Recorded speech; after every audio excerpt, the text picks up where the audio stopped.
त्रिपुरा के पहाड़ी अंचल में दो सुंदर बहनें रहती थीं। उनके बालपन में ही उनकी माता का स्वर्गवास हो गया। उनके पिता अचायक पुरोहित थे। उन्होंने पत्नी की मृत्यु के पश्चात दूसरा विवाह नहीं किया। उन्हें भय था कि विमाता उनकी पुत्रियों का लालन पालन ठीक ढंग से नहीं कर पाएगी। पिता की स्नेह दुलार में पुत्रियां पली बढ़ीं। अचायक पुरोहित की आमदनी बहुत कम थी।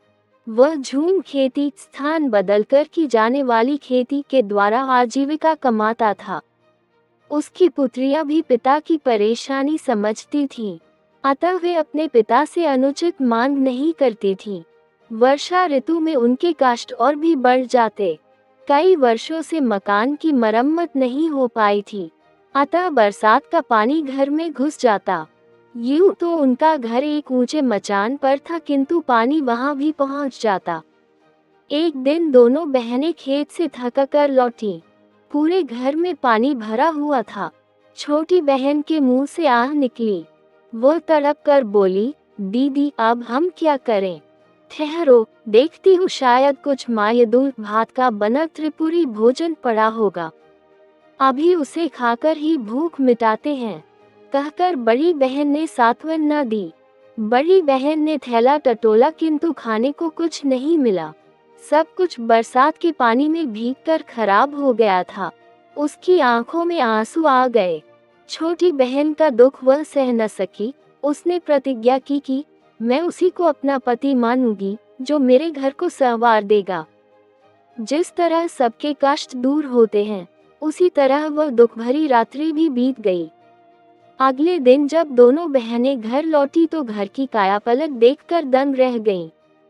सारे घर की मरम्मत की गई थी तथा खाने पीने का सारा सामान भी मौजूद था। इतने खाद्य पदार्थ उन्होंने पहले कभी नहीं देखे थे। अचाय ने भी घर का परिवर्तन देखा तो उत्साह के साथ बोला, हो न हो, ये तो वनदेवी की कृपा है। उससे तुम लोगों का कष्ट नहीं देखा गया, इसलिए उसने हमारी सहायता की है। पिता तो भरपेट खाकर सो गए, किंतु बड़ी बहन उनके अनुमान से संतुष्ट न थी। वह चांदनी रात में बाहर आकर खड़ी हो गई। तभी उसकी नजर एक विशालकाय अजगर पर पड़ी। वह अजगर उनके घर से निकलकर जा रहा था। बड़ी बहन ने उसी क्षण निर्णय ले लिया कि वह अजगर को ही अपना पति मानेगी। उसे पूरा विश्वास था कि उनके घर की दशा संवारने में अजगर का ही हाथ है। छोटी बहन के लाख समझाने पर भी वह अकेले खाना खाने नहीं बैठी। तब हार कर छोटी बहन ने अपने जीजा जी को पुकारा, कुमुई कुमुई, माइटा नानी फायदे दो। जीजा जी, खाना खाने आइए। यह आवाज सुनते ही अजगर घर में आ पहुंचा। दोनों बहनें उसके विशाल स्वरूप से घबरा गईं, किंतु वह शांति से भोजन करके लौट गया। ये क्रम काफी समय तक चलता रहा। एक दिन अचायक पुरोहित को पता चला तो वह आग बबूला हो उठा। उसकी सुंदरी पुत्री एक अजगर को पति माने, यह उसे स्वीकार न था। जब बड़ी बेटी खेत पर गई तो उसने छोटी बेटी से कहा, तुम रोज की तरह जीजाजी को पुकारो। छोटी ने समझा कि शायद उससे मिलना चाहते हैं। उसने फिर हाँक लगाई, कुमुई कुमुई, माइटा नानी फायदे दो।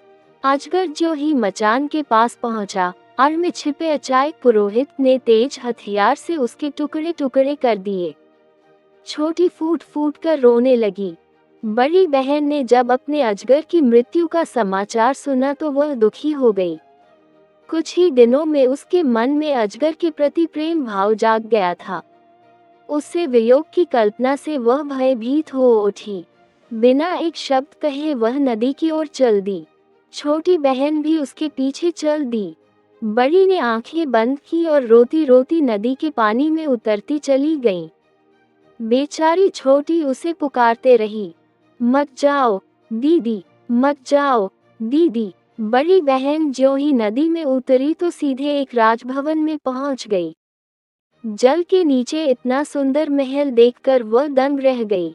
प्रवेश द्वार पर उसका अजगर पति स्वागत के लिए खड़ा था। उसके बाद वह वहीं सुखपूर्वक रहने लगी।